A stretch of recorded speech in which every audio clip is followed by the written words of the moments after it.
কোরআনকে আপনারা বলেন জীবন্ত মুজিজা, বলেন না ভাই? মুজিজা মানে কি? বিস্ময়কর কিছু যেটা স্বাভাবিক নয়, মিরাকল। কিন্তু কোরআনের মুজিজা কি যদি বলা হয়, কোরআনের মুজিজা কি বলেন? একজন বলতেছে, হুজুর ইশার নামাজের পরে 2 পৃষ্ঠা কোরআন শরীফ পড়ছি, পড়ার পরে মনে হয়েছে যে কোরআন শরীফটা তুলে রাখবো, কিন্তু এমন ঘুম ধরছে আমার, ওই জায়গাতে আমি ঘুমায় গেছি। এখন সোফার টেবিলের উপরে কোরআন শরীফ পড়তে পড়তে ঘুমায় গেছে। ফজরের সময় উঠে দেখে কোরআন শরীফ একা একাই নড়াচড়া করতে করতে করতে করতে আলমারির উপর উঠে কোরআন শরীফ বন্ধ হয়ে বসে আছে। আপনাদের এলাকায় এরকম কোনো ঘটনা ঘটছে ভাই? বুঝে বলেন, আন্দাজে একজন সুবহানাল্লাহ বলছে কিন্তু এরকম কোনো ঘটনা ঘটছে ভাই? তাহলে কোরআন কেমন করে মুজিজা হলো? কোরআন কেমন করে জীবন্ত হলো? প্রিয় ভাইরা, কোরআন জীবন্ত এইভাবে 1450 বছর আগে কোরআনের যে বিধান এসেছে, এখনো পড়লে মনে হয় যে কোরআনের বিধানটা ওই দিনের নয়। আল্লাহ স্বয়ং এখন বোধহয় কোরআন আপনাকে দিচ্ছে। কোরআন কিয়ামত পর্যন্ত এরকম সজীব এবং তরতাজা, ঠিক কিনা? না বুঝে বলছেন ঠিক? হুজুর যা বলছে বুঝছে ঠিক বলা লাগবে, এই জন্য ঠিক বলছে। উদাহরণ দে, আপনাকে একজন অফার করছে একটা কবিতা প্রত্যেক দিন 5 বার বলা লাগবে। কয়বার? কি কবিতা? কবিতাটা হচ্ছে, অনন্ত অসীম প্রেমময় তুমি বিচার দিনের স্বামী, যত গুণগান হে চির মহান তোমারই অন্তর্যামী। এই 4 লাইন করে প্রত্যেক দিন 4 বার বলবি, সপ্তাহ শেষে আমার কাছে রিপোর্ট দিবি। 8 দিনে 4 বার করে বলছিস, 4 8 32 বার বললে প্রত্যেক সপ্তাহে 100 টাকা। ওই চিন্তা করছে 4 লাইন বলি, বলে যদি সপ্তাহে 100 টাকা ফাও হয়, হোক না। 1 দিন, 2 দিন, 3 দিন, 4 দিনের দিন ওই ফোন দিছে, এই আজকে কবিতা 4 বার বলছিস। ও বেচারি ওই সময় বইয়ের সাথে একটু কেবল বাদাবাদি হয়েছে, হয়তো একটু কথা কাটাকাটি হয়েছে, মেজাজ গরম আছে। 4 দিনের দিন যেই বলছে যে কবিতা কি আজকে 3 বার বলছিস, আরেকবার বলছিস, বিকালবেলা ফোন দিয়ে শুনছে, বলে না তোর কবিতার খেতা পড়ি আমি, 100 টাকার খেতা পড়ি, তোর কবিতাও পড়া লাগবে না, টাকাও নেওয়া লাগবে না, সব কথা ঠিক কিনা? 1 সপ্তাহ 2 সপ্তাহ ভালো লাগা থাকতে পারে, এরপরে সব মিটে যাবে। কিন্তু যেই মানুষ ঠিক বললেন, ওই মানুষ মায়ের মুখ থেকে, বাপের মুখ থেকে যখন 3 বছর 4 বছর বয়স, সূরা ফাতিহা পড়তেই শিখে নাই, কিন্তু শুনে শুনে শিখে ফেলছে। এর পরের থেকে ওই লোকের বয়স আজকে 70 বছর, নামাজে দাঁড়াতে দেরি, কোনোদিন মনে হয় নাই আর কত ফাতিহা পড়ব। কথা বললেন না যে? মনে হয়েছে নাকি ভাই আর ভাল লাগে না? এটা সীমা আছে, ফরজেও, নফলেও, সুন্নতেও, তারাবিতেও, এই আমার ওয়াজিব বেতেরেও শুধু ফাতিহার ফাতিহা। একটা মানুষ কয়েক লক্ষ বার 70 বছরের সূরা ফাতিহা পড়ে ফেলছে, আজ পর্যন্ত তার বিরক্তি আসে নাই। এটাই হচ্ছে জীবন্ত কোরআন, ঠিক না? ওই কোরআনুল কারীম শোনার জন্য আসছি আমরা। এটা সহজ বিষয় নয়। আমরা এইগুলাকে অনেক সময় একদম ছেলে খেলা বানায় ফেলছি। আমাদের ইয়াংরা মাহফিলকে উৎসব বানাইছে। মাহফিল হয়, কমিটির কাছে খবর যায় অমুক দোকানে মারামারি হয়, তুমুক দোকান ঠান্ডা করো। আরে ভাই, এটা কি আপনি ফাজলামির আসর? আর এটা কি কোনো যাত্রাপালা? আর এটা কি কোনো দুনিয়াবি কোনো অনুষ্ঠান মনে করছেন নাকি? আপনি রাস্তায় উলাল্লাপনা করে বেড়াবেন, বেলাল্লা করে বেড়াবেন, মহিলাদের সাথে আড্ডা মেরে বেড়াবেন, দোকানের মধ্যে ঘুরে বেড়াবেন। আপনি যদি মাহফিল শুনতে আছেন, মাঠে আসবেন, আর মাহফিল শুনতে না হলে বাড়িতে চলে যাবেন। রাস্তায় ঘোরার জন্য মাহফিল আয়োজন করা হবে না। ফাজলামি করেন, ফাজলামি করেন। আপনি সব কিছুকে আপনি ফাজলামি বানাইছেন। বেয়াদবের মতো বাড়িতে বলে আসছেন আমি ওয়াজ শোনার জন্য যাচ্ছি, আর আপনি রাস্তায় ঢুট্টামি করেন। বিড়ি খাচ্ছে, একজন আরেকজনকে বিড়ি দিয়ে বিড়িতে আগুন দিচ্ছে। আমি রাস্তা দিয়ে আসার সময় দেখতেছি ওই দোস্তর ম্যাচ নাই, উনি বিড়ির থেকে বিড়ি আগুন দিচ্ছে। এই কাজ করার জন্য এখানে আসছেন আপনি, আপনাকে আল্লাহর গজবের সম্মুখীন হতে হবে। আপনি যদি মাহফিলের কথা বলে আসেন, প্যান্ডেলে আসবেন, আপনার মাহফিল শোনা ফরজ নয়, ওয়াজিব নয়, সুন্নত নয়, নফল। কিন্তু আপনি বাড়িতে বলে আসছেন ওয়াজ শুনতে যাচ্ছে, ওয়াজ না শুনে ঘুরবেন তা হবে না। ওয়াজ শুনবেন মাঠে, না হলে যাবেন সোজা বাড়িতে, ঠিক কিনা? ইয়ার কি মারেন? হ্যাঁ, এগুলো মাহফিলকে তামাশা বানাইছেন। মহিলাদের সাথে মহিলারা ঘুরে বেড়াচ্ছে। পর্দা করা ফরজ, আর আপনি নফল কাম করতে আসে এই জায়গায় আপনি আড্ডামি করেন, ঢুড্ডামি করেন। মাহফিলের জন্য দোকান নাকি দোকানের জন্য মাহফিল? কি মনে হয় আপনাদের? সাতক্ষীরার মুসলমান শুধরায় যান। যশোরের মুসলমান আপনারা এই সাতক্ষীরা যশোর পাশাপাশি, এত বেশি ইমেজের মধ্যে নিয়েন নাই, এমন কোনো সমস্যা নাই। আল্লাহ রাব্বুল আমিন আমাদেরকে বোঝার তৌফিক দান করেন। ওয়াদা ঠিক রাখবেন। মাহফিলে দাওয়াত দেওয়ার সময় বলে দিয়েছেন 9:30টায় উঠাবে, আমি ওয়াদা করে আসছি 11টার সময় আপনি কেন দিবেন আমাকে? কেন দিবেন আমাকে? তাহলে আপনাদের প্ল্যান আছে, আমার কোনো প্ল্যান নাই না? আমার ওয়াজ শোনার জন্য 50 কিলোমিটার দূর থেকে লোক আসছে, গাড়ি ভাড়া করে আসছে। আপনি আমাকে কট দিয়ে বসায় রাখতেছেন। আপনি অনেক কথা বলার আছে, বলি না, শুধু মহব্বতের কারণে। ভালোবাসা ভালোবাসার জায়গায় আছে, কমিটমেন্টের জায়গায় আছে। আব্দুল্লাহ সাইফুল্লাহ এই জায়গায় 10 বছর আর আসবে না ইনশাআল্লাহ। না আসলেও মাহফিল হয়েছে, না আসলেও হবে, কিন্তু কথা কথা বাস। আল্লাহ আমাদেরকে বোঝার তৌফিক দেন। এই অনুষ্ঠানটার কত বড় দাম জানেন? আপনি কোরআন শুনতে আসছেন। আল্লাহ রাব্বুল আমিন বলছেন, গভীর মনোযোগে বোঝেন, বান্দা তুমি বুঝে নাও এই প্রোগ্রামের দাম কত। আল্লাহ কোরআনে বলছেন সূরা রহমান, আর রহমানু আল্লামাল কুরআন খলাকাল ইনসানা আল্লামাহুল বায়ান। এই দুনিয়ার মানুষ ভালো করে আগে বোঝো, ঠান্ডা মাথায় বোঝো। আল্লাহ বলছেন আর রহমান, 3টা আয়াত বোঝেন আগে। আর রহমান আল্লামাল কোরআন খলাকাল ইনসান। কখনো ভেবে দেখলাম না আল্লাহ বললেন তিনি দয়াবান, এরপরে বলছেন আল্লাহ রাব্বুল আমিন তোমাদেরকে কোরআন শিক্ষা দিলেন, তারপরে আল্লাহ বলছেন মানুষ বানালেন। আল্লাহ রহমান, আগে মানুষ না বানায় কেমনে কোরআন শিক্ষা দিলেন? দুনিয়ার মুফাসসিররা 10টা ব্যাখ্যা করেছেন আয়াতে কারিমার।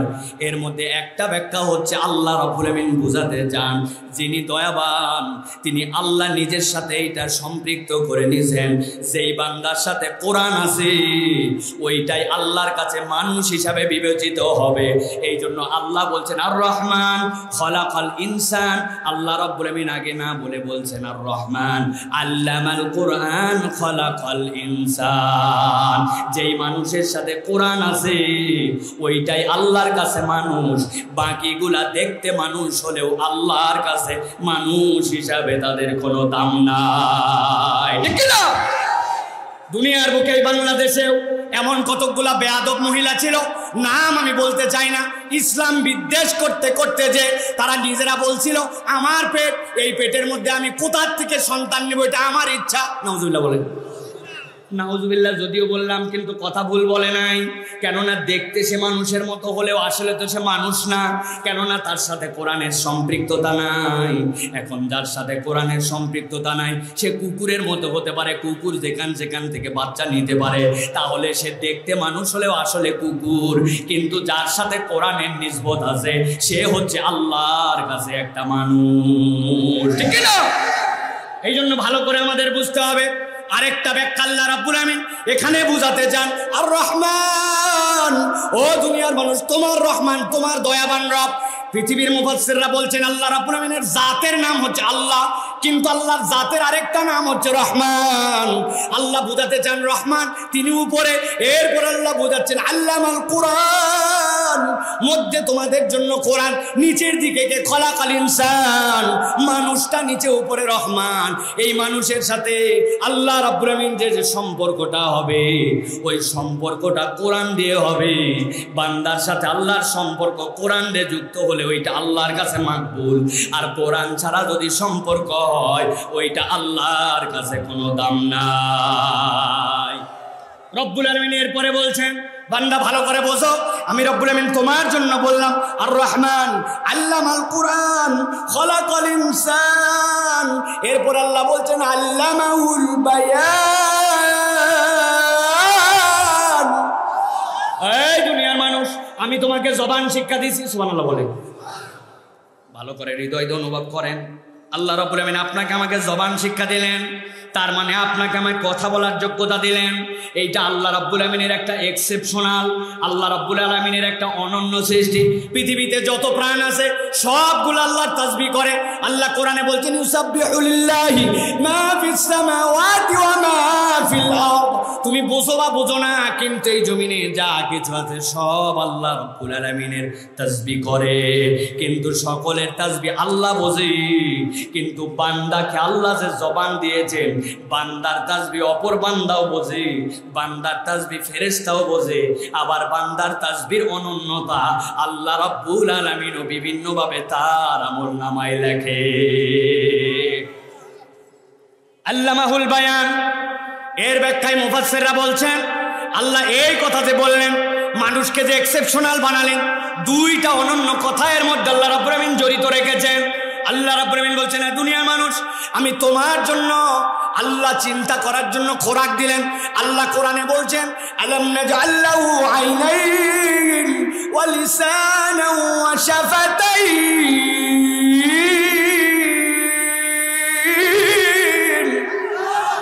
এই দুনিয়ার মানুষ, আমি কি তোমার জন্য একটা জিহ্বা দেই নাই?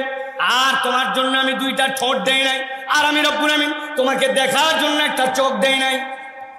যশোরের মুসলমান বলছে, হ্যাঁ আল্লাহ, এই যে দেখো আমাকে চোখ দিছ, এই জিহ্বা, এই ঠোঁট হ্যাঁ দিছ। আল্লাহকে এই জন্য বলছেন আলাম নাজআল লাহু আইনাইন। আল্লাহ রাব্বুল আমিন বুঝাতে চান, বান্দা তোমাকে যে আমি চোখ দিলাম, ওই চোখটা অনুভব করার চেষ্টা করো। এই চোখের কি যোগ্যতা তোমার, চোখের কি পাওয়ার তোমার। এক ছেলে আমার কাছে আসছে, হুজুর খুব মহব্বত করি আপনাকে, তো কি হয়েছে? একটা সেলফি তুলবো। কি তুলবে? আসো। সেলফি তোলার জন্য আসছে। আসার পরে অন করছে ক্যামেরা, করার পরে খালি চাপ দেয় আর চাপ দেয়, ওঠে না। খানিকক্ষণ পরের মেজাজ খারাপ। আমিও চিন্তা করলাম কি ব্যাপার, উঠে না কেন ছবি। স্ক্রিনের দিকে তাকায়, দেখে লেখা উঠছে there is insufficient memory card. If you want any new picture, please delete something from your device. তোমার মেমোরি ফুল, নতুন ছবি তুলতে চাইলে ডিলিট করো। ছেলের আগে বলতেছে 68 জিবি মেমোরি, মরার সময় পাইল না। কত জিবি? বুঝে থাকলে বলেন, আপনার আমার মোবাইলে এরকম মেমোরি ফুল হয়ে যায় কিনা?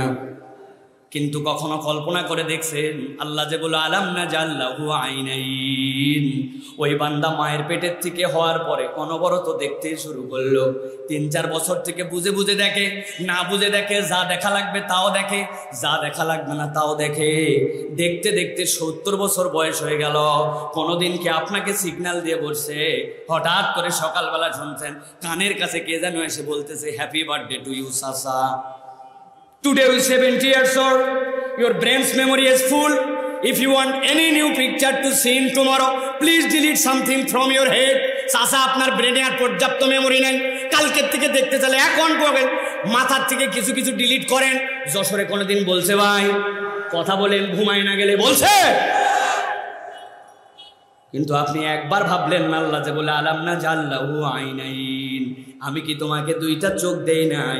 বান্দা এমন চোখ দিলাম, বিজ্ঞান বলতেছে if any human being alive 1000 years without a single second of sleep, he or she can spend only 5% of his memory.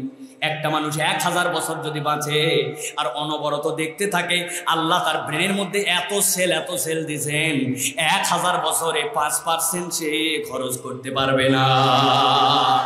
সুবহানাল্লাহ, বাড়ির যায় বলেন। আল্লাহ রাব্বুল আমিন বলছেন, ওই চোখ দিয়ে আমি দুইটা জিনিস তোমাকে ইশারা করে বললাম, দেখো। কি বললেন আল্লাহ?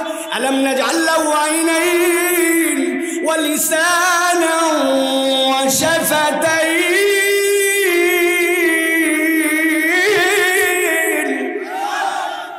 দুনিয়ার মানুষ, একটা জিহ্বা দিলাম, দুইটা ঠোঁট দিলাম, তাকায় দেখ বান্দা, আল্লাহ রাব্বুল আমিন আপনাকে এই ঠোঁট আর জিহ্বার কি দাম বোঝালেন। মুফাসসিররা অনেক ব্যাখ্যা করেছেন, দুইটা ব্যাখ্যার মধ্যে প্রণিধানযোগ্য। একদল মুফাসসির বলছেন এই জিহ্বার ঠোঁট ছাড়া বান্দা তার প্রপার কথা বলতে পারতো না। আমার সোনার বাংলা, আমি তোমায় ভালোবাসি, জিহ্বাটা এবার একটু ধরেন, বাম হাত দিয়ে আর ডান হাত দিয়ে। হ্যাঁ, আমার ছিনা গান্দা, আমি ছিনা ঝালে। ছোট দুটা টেনে ধরবেন, টেনে ধরার পরে লাগাবেন না, এর উপরে কথা বলতে শুরু করেন, বুঝবেন ঠেলা কেমন হয়।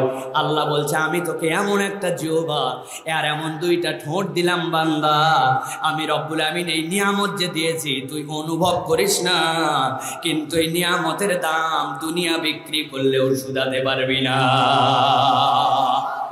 2 নম্বরে, একটা বাচ্চা দুনিয়ায় চলে আসলো, জন্মগ্রহণ করছে। ভালো করে বোঝেন, ভালো করে কল্পনা করেন, যেই বাচ্চার রোদ চেনে না, ঠান্ডা চেনে না, গরম চেনে না, দাদা চেনে না, দাদি চেনে না, এই দুনিয়ায় ওই বাচ্চা কিছুই চেনে না, ঠিক কিনা? কিন্তু ওই বাচ্চাকে মায়ের বুকের কাছে নার্স, দাদি, নানি হওয়ার পরে নিয়ে গেছে। নিয়ে যাওয়ার পরে আল্লাহ রাব্বুল আমিন কে তাকে হেদায়েত দিয়ে দিল? আল্লাহ রাব্বুল আমিন তাকে হেদায়েত দিলেন। আল্লাহ বলছেন ওয়াহাদাইনাহুন নাজদাইন। মুফাসসিররা ব্যাখ্যা করছেন আল্লাহ তার মায়ের বুকের দিকে তাকে হেদায়েত দিয়ে দিয়েছেন। ওই বাচ্চা চেনে না কিছু, কিন্তু ওই বাচ্চাটা মায়ের বুকের কাছে যাওয়া মাত্র ঠোঁট আর জিহ্বা দিয়ে আস্তে করে চুষে চুষে তার দুধ খেতে শুরু করে। যেই বাচ্চা দুনিয়ার কিছু চেনে না, কে তাকে শিখালো যে ঠোঁট আর জিহ্বা দিয়ে চুষে তোমার মায়ের দুধ খাওয়া লাগবে? আল্লাহ বলছেন তাকায় দেখ, তাকায় দেখ, আমি রব তোর দুইটা ঠোঁট আর জিহ্বাকে হওয়ার পরের থেকেই কত দামি বানাইছি। আমার রব্বুল আমিন বলছেন এই সেই কোরআন, এই জীবন্ত কোরআন, যেই কোরআনের মধ্যে রব্বুল আমিন এইরকম করে তোমার জন্য হেদায়েত দিয়ে রাখছেন। ওই কোরআন যখন তোমার হৃদয়ের মধ্যে তুমি একবার ধারণ করতে পারো, ওই কোরআন তোমার জন্য দুনিয়া আখিরাতের নাজাতের কারণ হয়ে যাবে, ঠিক না? কোরআন আমাদেরকে পরাজিত করার জন্য আসে নাই। অনেকের ধারণা কোরআন আমাদেরকে পরাজিত করার জন্য আসে। ডাক্তার সাহেব তথ্য দিয়েছেন 34,000 মানুষ মারছে। এই মানুষ মারার পিছনে তারা প্রত্যেকের পিছনে যে পরিমাণ বাহির থেকে সহযোগিতা, নিজেরটা তো আছে, তাতে 5 কোটি টাকা করে পার পারসন তারা খরচ করছে। কিন্তু ইসলাম এটা প্রমাণ করে, ইসলামের 1, 2, 5, 10 লক্ষ মানুষকে মেরে ইসলামকে পরাভূত করা যায় না। ইসলামের জীবন যত যায়, ইসলামের রক্ত যতই জমিনে পড়ে, ইসলাম তত বেশি আগায়া যায়। যেই আমেরিকা $1 ট্রিলিয়ন দিয়া দুনিয়ার মানুষকে শেষ করে দিচ্ছে, ওই আমেরিকায় আমি প্রায় মাসখানেকের সফরে ছিলাম। ওই আমেরিকার first growing religion of the world, পৃথিবীর সবচেয়ে বেশি মুসলমান ওই আমেরিকার মধ্যে হয়। সকাল সন্ধ্যা বিকাল প্রত্যেকটা ইসলামিক সেন্টারে হাজার হাজার লোক মুসলমান হয়। তুমি মারো এই জায়গায়, আর তোমার ঘরের ভিতরে আল্লাহ ইসলামের নূর জ্বালায়, ঠিক না? আল্লাহ রাব্বুল আমিন কোরআনুল কারীমের মধ্যে বলছেন ইউরিদুনা লিইউতফিউ নূরাল্লাহি বিআফওয়াহিহিম ওয়াল্লাহু মুতিম্মু নূরিহি ওয়ালাউ কারিহাল মুশরিকুন।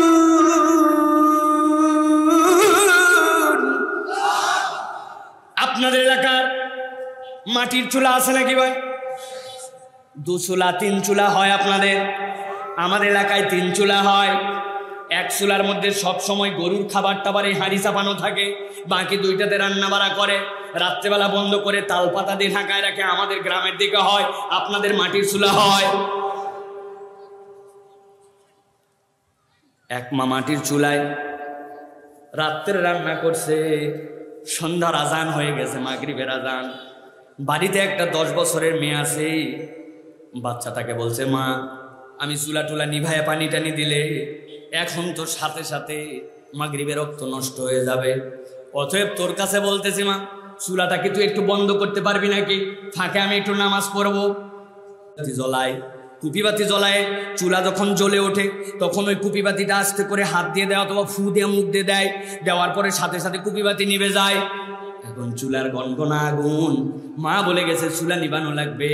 ও চিন্তা করছে এখন তো চুলা তো মা যেভাবে কুপিবাতি নিভাই এমনি করেই তো আমার নিবানোর কিয়াস করছে ওর উপরে করে। মা চলে গেছে, উনি চুলার মধ্যে প্রথমে মুখ দিয়ে অনেকক্ষণ ফু দিছে, এরপরে দেখে কিরে নিবে না, হাত দিয়ে খানিকক্ষণ ফু দিছে, তারপরেও দেখেন নিবে না। চিন্তা করছে আমার মুখের ফু ওই পর্যন্ত হয়তো যাচ্ছে না, এই জন্য পাশেই ছিল একটা সুন্দর ফুকনি, ওইটা দিয়ে চুলার মধ্যে ফু দেওয়া শুরু করছে। বুঝে থাকলে এবার বলেন তো ভাই, কুপিবাতির উপরে কিয়াস করে যদি চুলার মধ্যে ফুকনি দিয়ে ফু দেয়, চুলার আগুন কি নিববে নাকি বাড়বে? বুঝে বলেন আপনারা, চুলার আগুনকে নিববে নাকি বাড়বে?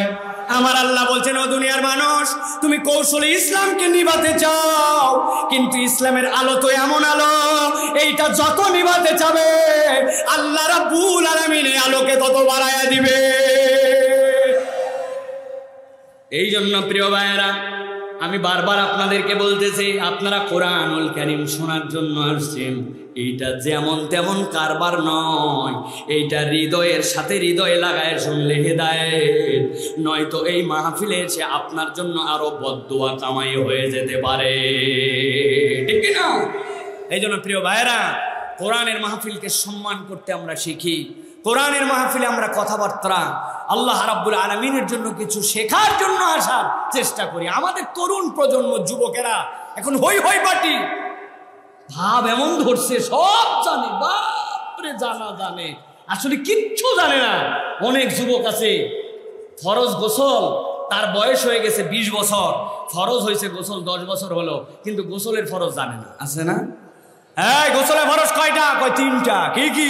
কয় বদনা, লুঙ্গি, গামছা। ওরে জ্ঞান তার, আবার ভাব মারে বলে, হুজুর আপনাদের ওয়াজ আমাদের পকেটে আছে। পকেটে আছে তো কি হয়েছে? তাই ইউটিউবে আছে, সেই ওয়াজ ওনার পকেটে আছে। পকেটেও আছে, কি আছে আপনার লাভ? ঘরে ঘরে তো কোরআনও আছে, কিন্তু এই কোরআন তো আপনার হৃদয়ে ঢোকে নাই। হৃদয়ে ঢোকান, তাহলে লাভ আছে প্রিয় ভাইরা, ঠিক কিনা? কিচ্ছু নাই, কিচ্ছু নাই, হাওয়ার উপরে ঘুরতেছে, শুধু ফুটানি। জিন্সের একটা প্যান্ট পরছে, চাইনিজ একটা শার্ট পরছে, কুত্তা মার্কা চুল কাটছে, হাতের মধ্যে একটা মোবাইল আছে, ভাব মারে ঘুরায় দেখাচ্ছে যে কি না কি হয়ে গেছে। কিচ্ছু হয় নাই, না দিন আছে না দুনিয়া আছে, ঠিক কিনা? তুমি আসো, অনেক 20 বছর আগের ছেলের কাছে তুমি গণিত পারবে না। তুমি তো ফাও ফাও প্রজেক্ট নিয়ে আসো, লাল কাগজ নীল কাগজ দিয়ে ঘুড়ি বানাও, পতাকা বানাও, এ বানাও। তুমি পড়ালেখাও জানো না, ভাগ করাও জানে না। বলছে 20-এর মধ্যে 5 ভাগ দে, বলে কাগজপত্র দেন, কাটে কেটে ভাগ করব। আমি গণিতের ভাগ জানি না, নামটা পর্যন্ত জানে না, কিচ্ছু জানে না, ঠিক না? খবর নিয়ে দেখেন বাড়িতে, আন্দাজি ঠিক বলেন না। আপনার ক্লাস 6-এর ছেলেকে যায় বলবেন, বল 19 ঘরের নামটা বল। ও যদি পারে তো আমার কাছ থেকে খবর নিয়ে 100 টাকা দিব। খবর নিয়ে না আপনি। আর আমাদেরকে 19 ঘর 18 ঘরের নামটা আজ থেকে 35 বছর আগে পড়াইছে, টন টন করে বলতে পারবো। পড়ালেখাও নাই, আর পড়ালেখা আছে স্কুলে? এখন তো শিখাচ্ছে শরীফ আর শরীফার গল্প। কিছু শিখো বা না শিখো, তোমাকে এখন বলতে হবে শরীফ আর শরীফা। আল্লাহ রাব্বুল আমিন বলছেন, ইন্না খলাকনাকুম মিন যাকারি ওয়া উনসা, আমি পুরুষ আর নারী বানালাম। ওরা বলতেছে না না, আমি মন কলা খেয়ে যা বলবো আমি তাই। বেকুবের বাচ্চা বেকুব, আমাদের সব বেকুব। এইগুলা একটা শ্রেণী বসছে যে আমাদের দেশের মৌলিক অবকাঠামোকে ধ্বংস করে দেওয়ার জন্য। আপনাকে চ্যালেঞ্জ দিচ্ছি, আমাদের ডাক্তার সাহেব, এরকম ডাক্তার বাংলাদেশে আর আসবে না। প্রজন্ম ধ্বংস করে দেওয়া হয়েছে, বেসিকই নাই। ও শিখবে কোত্থেকে? ও শিখবে কোত্থেকে?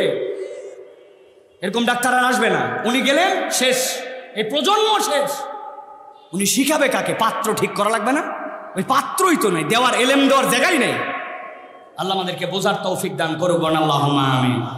আর ভূমিকায় যাব না, 11:30 বেজে গেছে। প্রিয় ভাইয়েরা, মৌলিক কথা আপনাদের কাছে কিছু বলতে চাই, শুনতে রাজি আছেন আপনারা? আছেন আপনারা? কারা কারা আছেন দেখি 2 হাত উঁচু করে দেখান। আছেন আপনারা? শক্ত করে 2 হাত তোলেন, টান টান করে তোলেন, টান টান। বুক সোজা করেন, বুক সোজা করেন। যশোরের দিকে হাত সোজা করা মানে কি এরকম নাকি?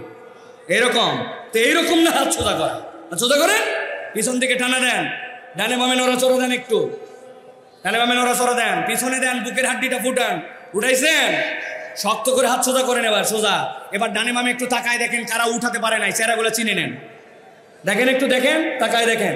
হাত সোজা করছেন সব? গলাটা পরিষ্কার করেন, হয় নাই, ভালো করে। আরো গলা পরিষ্কার করেন, করছেন। হাত সোজা করেন। এবার বুক বরাবর হাত নামান, এ বরাবর। আমরা এবার আকাশ বাতাস মুখরিত করে একটা তাকবীর দিতে চাই। পারবেন ইনশাআল্লাহ? পারবেন ইনশাআল্লাহ? যারা পারবেন তারা বলেন আল্লাহুম্মা আমিন। মহব্বতের সাথে বলেন আল্লাহুম্মা আমিন। পারবেন ইনশাআল্লাহ?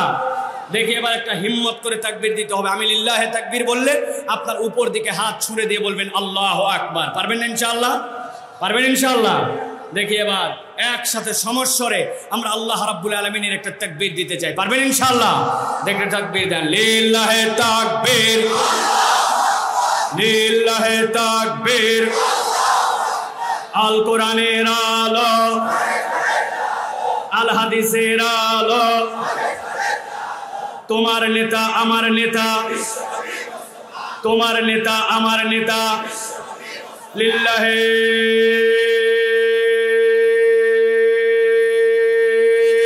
তাকবীর। আলহামদুলিল্লাহ। হাত নামান। শয়তান আছে আর বাগাসারা পার নাকি? এদিকে পার না? শয়তান আল্লাহু আকবারের ধ্বনি সহ্য করতে পারে না। এই জন্য আল্লাহু আকবারের ধ্বনি শুনলে রাসূল সাল্লাল্লাহু আলাইহি ওয়াসাল্লাম বলছেন পিছন দিয়ে হাওয়া মারতে মারতে বিদায়। এই জন্য অনেক লোকও আছে দেখবেন আল্লাহু আকবারের স্লোগান তাদের ভালো লাগে না।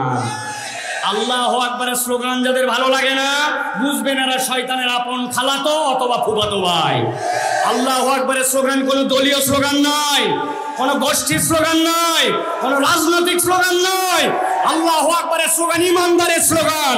ইমানদারের হৃদয়ে যতদিন পর্যন্ত ঈমান থাকবে এই বাংলার জমিনে আল্লাহু আকবারের স্লোগান চলতেই থাকবে, চলতেই থাকবে, চলতেই থাকবে।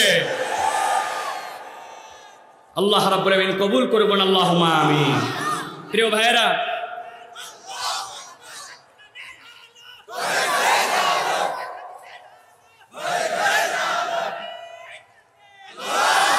আলহামদুলিল্লাহ রাত দীর্ঘ হয়ে গেছে, আমরা আলোচনায় প্রবেশ করব। প্রিয় ভাইয়েরা, আজকে আপনাদের কাছে আমরা সংক্ষিপ্ত সময়ে একটা বিষয়ের উপরে কথা বলবো বলে মনস্থির করেছি ইনশাআল্লাহ। খুবই গুরুত্বপূর্ণ বিষয়, সেটি হচ্ছে যে আমরা দুনিয়াতে যত পয়গম্বর আল্লাহ রাব্বুল আমিন প্রেরণ করেছেন সকল পয়গম্বরদের কমন একটা সুন্নাহ ছিল, 4টা আমল প্রত্যেক পয়গম্বরের সাথে ছিল। 1 নম্বর, প্রত্যেক পয়গম্বর মেসওয়াক করতেন, প্রত্যেক পয়গম্বর খাতনা করেছেন, প্রত্যেক পয়গম্বর সুগন্ধি ব্যবহার করতেন, প্রত্যেক পয়গম্বর বিবাহিত ছিলেন। প্রত্যেক পয়গম্বর দুনিয়াতে যত নবীরা সকলের এটা কমন সুন্নাহ, মেসওয়াক, সুগন্ধি, খাতনা, বিবাহ। মনে থাকবে? মনে থাকবে? এর মধ্যে বিবাহ এবং খাতনা এটা আমাদের সমাজের সাথে আছে, কিন্তু বাকি সুগন্ধিকে পছন্দ করা এবং মেসওয়াক করা এই সুন্নতটি আমাদের মধ্যে কার্যকর নয়। প্রত্যেকের সুগন্ধি নিজের গা দিয়ে যেন দুর্গন্ধ বের না হয়, নিজেকে সুশোভিত রাখা, একটা খুশবু ব্যবহার করা, এটা হচ্ছে নবীওয়ালা চরিত্র। আর মেসওয়াক এটা প্রত্যেক পয়গম্বরের সুন্নাহ। ঈমানদার মাত্র তার পকেটে একটা মেসওয়াক থাকবে, ব্রাশ মাঝে মাঝে করবে। আধুনিক মেডিকেল সায়েন্স বলছে পেস্টের মধ্যে যে সকল ইনগ্রিডিয়েন্টস দেওয়া হয় এইগুলো আমাদের ব্রেনের জন্য ক্ষতিকর, কেননা দাঁতের গোড়া দিয়ে আমাদের ব্রেনের সাথে সম্পর্ক। এই জন্য সপ্তাহে 1 দিন 2 দিন পরে 1-2 বার আপনি ব্রাশ পেস্ট ব্যবহার করতে পারেন, কিন্তু 5 ওয়াক্ত নামাজের সাথে যারা মেসওয়াক করে আল্লাহ তার স্মরণ শক্তি বাড়ায় দিবেন, ভুলে যাওয়া রোগ দূর করে দিবেন, আল্লাহ তার কাজের মধ্যে কর্ম চঞ্চলতা বাড়ায় দিবেন। সুবহানাল্লাহ। কিন্তু আমরা মেসওয়াকের মধ্যে নাই, এটা আমাদের আমল। এটা গেল একটা বিষয়।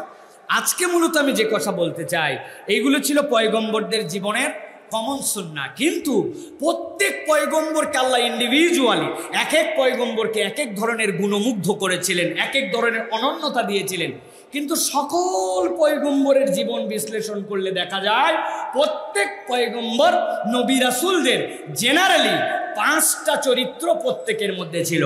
আজকে আমরা সংক্ষিপ্ত সময়ে কোরআন হাদিসের আলোকে এই 5টা চরিত্রের ব্যাপারে আলোচনা করব। এই 5টা গুণাগুণ আমাদের যাদের নাই আমরা এটা ধারণ করার জন্য চেষ্টা করব, হৃদয়ে নেওয়ার চেষ্টা করব, আমলের নিয়তে এই কথা শোনার জন্য চেষ্টা করব। সকলে দিল উজাড় করে বলেন আল্লাহুম্মা আমিন। হয় নাই? সবাই একসাথে দাঁড়িয়ে থাকেন আর বসে থাকেন, আস্তেই বলেন আর জোরে বলেন, কিন্তু হৃদয় থেকে বলেন আল্লাহুম্মা আমিন। আল্লাহ আমাদেরকে আমলের নিয়তে এই কথাগুলি শোনার তৌফিক দেখ, বলেন আল্লাহুম্মা আমিন। প্রিয় ভাইয়েরা, আল্লাহ রাব্বুল আলামিন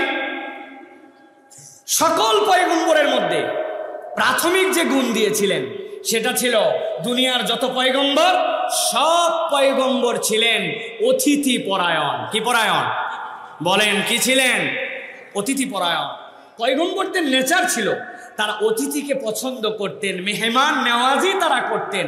আল্লাহ এই ঘটনাগুলোকে এত পছন্দ করেছেন যে কোরআনুল কারীমের মধ্যে বিভিন্ন পয়গম্বরদের অতিথি পরায়ণতার ঘটনা আল্লাহ কোরআনুল কারীমের মধ্যে উল্লেখ করেছেন। সুবহানাল্লাহ বলেন।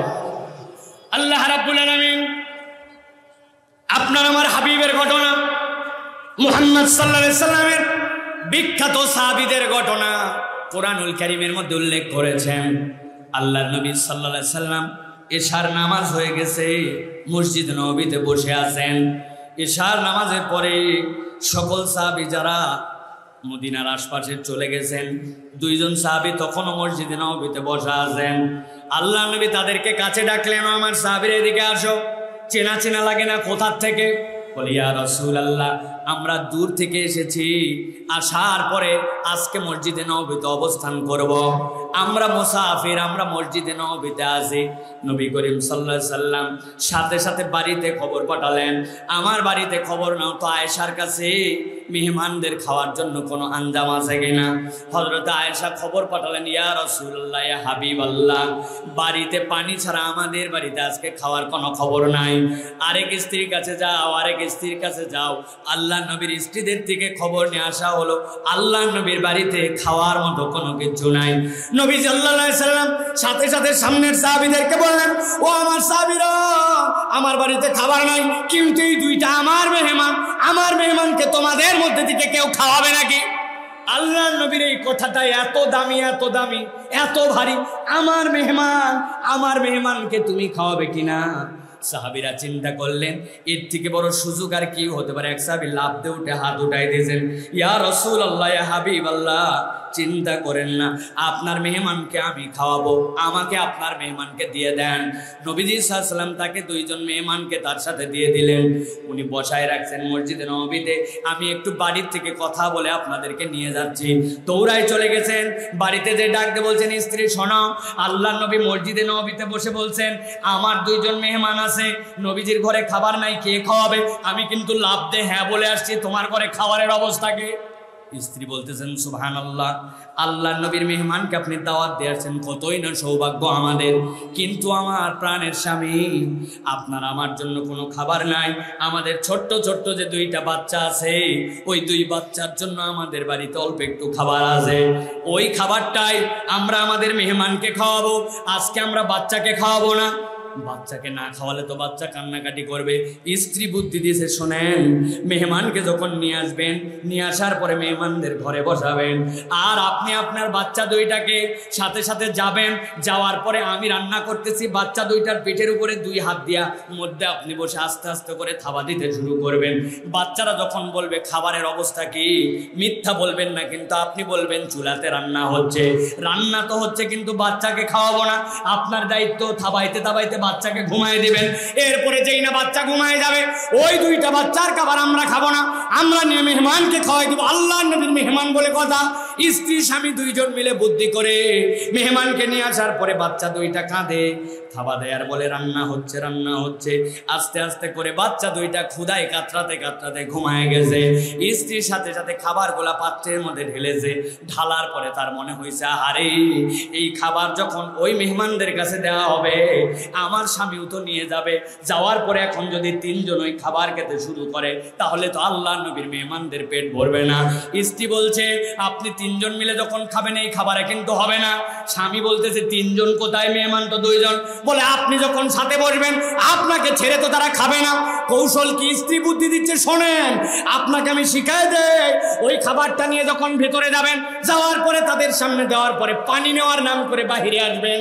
বাহিরে আসার সময় যে কুপিবাতিটা আছে, ইচ্ছা করে পায়ের সাথে একটু লাথি লাগাই দিবেন। লাথি লাগাই দিয়ে আপনি যখন কুপিবাতি উল্টায় যাবে, আপনি তখন বলবেন, কুপিটা ধরার জন্য আমি বাহিরে যাচ্ছি, আমার হাতে কুপি দিয়ে আপনি পানি নিয়ে ভিতরে যাবেন। আমি কুপি জ্বালাতে দেরি করব, আর আপনি ভিতরে যেয়ে তাদের সাথে বসবেন। বসার পরে তাদেরকে বলবেন খেতে শুরু করেন। উনারা খাবে, আর আপনি কিন্তু খাবেন না। আপনি তখন পাশে বসে শুধু মুখ নড়াবেন। আল্লাহ নবী সাহাবী এই কৌশল করে স্বামী স্ত্রী বলে মেহমানদেরকে খাওয়াই দিলেন। বাচ্চা খায় নাই, নিজেরা খায় নাই, ফজরের নামাজের সময় ওই মেহমান দই খাওয়ার পরে ঘুমায় গেছেন। ফজরের নামাজের সময় আল্লাহর নবীর দপ্তরে আসা শুরু করছেন। যেই না আল্লাহর নবীর দপ্তরে ওনারা দুইজন আসতেছেন, এমন সময় আল্লাহর নবী ওই সাহাবীকে দেখে বড় বড় দাঁত বের করে হাসতে শুরু করছেন। সাহাবী চিন্তা করছে কি অপরাধ করলাম, বাচ্চাদের খাবার হয়তো বা মেহমানদের হয় নাই, এই জন্য নবী করিম সাল্লাল্লাহু আলাইহি ওয়াসাল্লাম বোধহয় আমার দিকে তাকায় হাসতেছেন। ইয়া রাসূলুল্লাহ, ইয়া হাবিবাল্লাহ, আপনার দরবারে আমি আসতেছি, আপনি আমাকে দেখে হাসেন, কোনো অপরাধ করে ফেলেছি কিনা ইয়া রাসূলুল্লাহ? আল্লাহর নবী বলছেন, ও আমার সাহাবী, অপরাধ করো না, অপরাধ করো না। তুমি আসার আগেই জিবরাইল আমিন আমার কাছে আসছিল। গত রাত্রে তুমি আর তোমার স্ত্রী মিলে আমার মেহমানের সাথে যে কৌশলে তাদেরকে তৃপ্ত করেছো আর যে ঘটনা ঘটাইছো, তোমাদের স্বামী স্ত্রীর কাজ দেখে আর সে আজিমের অধিপতি আল্লাহ স্বয়ং হেসে দিয়েছেন। এই খবর শোনার পরে আমি মুহাম্মদ সাল্লাল্লাহু আলাইহি ওয়াসাল্লাম হাসতে শুরু করছি। আল্লাহ রাব্বুল আলামিন কুরআনুল কারীমের মধ্যে আয়াত অবতীর্ণ করলেন, ওয়ালা ইয়াজিদুনা ফি সুদুরিহিম হাজাতাম মিম্মা উতু ওয়া ইউথিরুনা আলা আনফুসিহিম ওয়ালাউ কানা বিহিম খাসাসা ওয়া মান ইউকা শুহা নাফসিহি ফাউলাইকা হুমুল মুফলিহুন।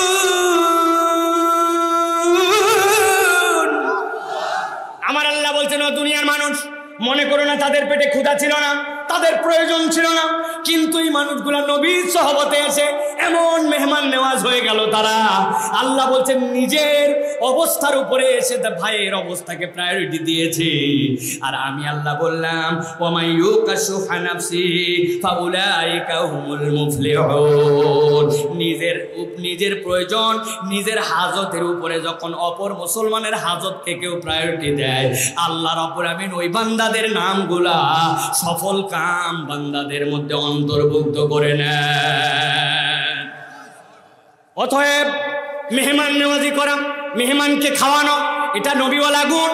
আমাদের সমাজের মধ্যে এক সময় এটা ছিল, কিন্তু এখন আমাদের অনেকের সংসারের মধ্যে এমন অবস্থা হয়েছে, কপাল পোড়া একটা বউ আসছে, ওই বউ কাছে যেই না আপনার বাড়ির থেকে লোকজন আসবে, সাথে সাথে বলবে, দেখবেন আমার বাড়ি শহরের উপরে, টাউনের উপরে, আমার বাড়িটা একটু ফরওয়ার্ড জায়গাতে হওয়ার কারণে তোমার বাড়ির লোক ডাক্তার দেখাতে হলেও আসে, বাজার করার সময় আসে, মেহমান খাওয়াতে খাওয়াতে আমার অবস্থা খারাপ। আছে কিনা?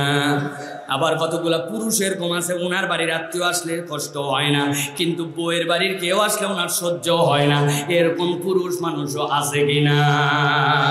কপাল পোড়া মুসলমান, ভালো করে জেনে নেন, মেহমান তার খাবার আল্লাহর পক্ষ থেকে নিয়ে আপনার বাড়িতে আসে, আপনার খাবার মেহমান খায় না। অতএব প্রত্যেক মানুষের জীবনে মানুষকে খাওয়ানো, মেহমান নেওয়াজি করা, যার যতটুকু সামর্থ্য আছে এটাতে আগায় যাওয়া, মেহমান আসলে বিরক্ত না হওয়া, আপনার বাড়িতে এটা বরকতের লক্ষণ। নবীজি সাল্লাল্লাহু আলাইহি ওয়াসাল্লাম বলছেন, ও আমার মুসলমান, ও আমার উম্মত, ভালো করে জেনে রাখো, মান কানা ইউমিনু বিল্লাহি ওয়াল ইয়াউমিল আখির ফালিউকরিম দাইফা। যে পরকালে বিশ্বাস করে, আল্লাহতে বিশ্বাস রাখে, সে যেন তার মেহমানকে সম্মান করে। মেহমানকে সম্মান করে যে প্রকৃত ঈমানদার সে। সুবহানাল্লাহ। আগে আমাদের সমাজে এটা ব্যাপক প্রচলন ছিল, মেহমান মানুষ মানুষকে খাওয়াতে পছন্দ করত, আর এখন মানুষ মানুষের মুখ দেখে না, এক বাড়ি আরেক বাড়ির মুখ দেখে না, ঠিক কিনা? আমার মা আমাকে দিয়ে একবার আমাদের পাশের বাড়িতে পাটের শাক পাঠাইছে। আগেকার পাটের শাক কিন্তু জবর তিতা ছিল, ঠিক না ভাই? ওরে তিতা, পেটের কৃমি দূর করার জন্য অনেক সময় জোর করে বাচ্চাদেরকে পাটের শাক খাওয়াতো না? আমি মাকে বলছি, মা দুনিয়ার সব আইটেম নিয়ে গেছি, কিন্তু আমি পাটের শাক নিয়ে পাশের বাড়ি যেতে পারবো না, কারণ এই সব তিতা জিনিস মানুষ দেয় নাকি? আমার মা বলছে, বেকুব, আজকে আমাদের সিজনের প্রথম পাট শাক রান্না হয়েছে, তিতা হোক আর মিষ্টি হোক, পাশের বাড়িতে দিয়ে পাঠাইছি, তুই নিয়ে যাই দিবি, তোর দায়িত্ব দেওয়া। আগেকার মায়েরা বোনেরা নিজেদের ভালো কিছু হলে, একটা গরু হলে, বিয়ালে, একটা শাক উঠলে, একটা লাউ উঠলে, পাশাপাশি সকলে দিত। এই সৌহার্দ্য বিনিময় ছিল, এই উন্মুক্ত মেহমানদারি ছিল। আর এখন তো আল ঠেলা নিয়ে আর জমির বাউন্ডারি নিয়ে দুই ভাইয়ের মধ্যে গন্ডগোল লাগায়, একই মায়ের পেটের ভাই 50 বছর কথা বলে না, ঠিক কিনা? আছে না ভাই আমাদের সমাজে? অতএব এটা কোনো নবীওয়ালা চরিত্র নয়, এখান থেকে আমাদের বেরোতে হবে। আরেকটা ঘটনা আপনাদের কাছে বলবো, এটা কোরআনের একটা বিস্ময়কর ঘটনা। যারা আমরা বিভিন্ন ধরনের সমস্যায় আছি, বিভিন্ন ধরনের প্রয়োজন আমাদের জীবনে আছে, তাদের জন্য এই ঘটনা থেকে বিরাট শিক্ষা আছে। গভীর মনোযোগ দেন। আল্লাহ রাব্বুল আলামিন